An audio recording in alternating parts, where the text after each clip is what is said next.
En Cisjordanie occupée, des familles bédouines sont contraintes de fuir. Depuis des mois, elles subissent de harcèlement croissant de colons israéliens, menaces, intimidations, violences, jusqu'à l'abandon de leur village. Mevalo. C'était au début du mois de novembre. Ahmed, un bédouin, s'occupe de ses chèvres, comme chaque jour. Mais il ne travaille pas l'esprit tranquille. À 100 mètres de son village, situé dans le centre de la Cisjordanie occupée, viennent de s'installer de jeunes colons israéliens. Ils surveillent le hameau en permanence depuis les collines. Mes frères ont décidé de partir. Ils ont dit il n'y a aucune protection et les colons attaquent tout le monde. Nous avons perdu la plupart de notre bétail. Ahmed s'était juré de rester sur ses terres.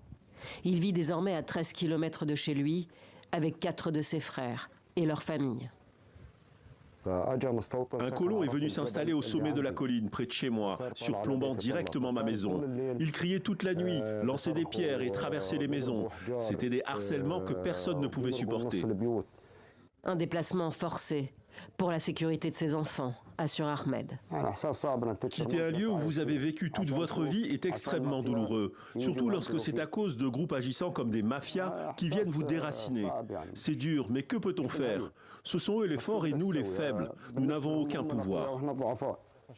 Aujourd'hui, seuls des activistes osent s'aventurer dans le village d'Ahmed et sa famille, désertés, pour le protéger des pillages par les colons. Dans un sens, c'est une terre sans loi. Il y a bien des autorités dans la zone, mais aucune règle n'est jamais ou seulement très rarement appliquée. Les colons sont toujours là et font même coucou à la caméra, en toute impunité. Ils s'efforcent de nettoyer cette zone spécifique car elle est cruciale pour la continuité territoriale d'un éventuel État palestinien. Donc cet endroit a une très grande valeur à leurs yeux et de plus, il n'est pas très densément peuplé. Donc pour eux, le nettoyage ethnique de cette zone est une priorité et c'est relativement facile. Depuis les attaques du 7 octobre, la violence de certains colons s'est accrue en Cisjordanie occupée.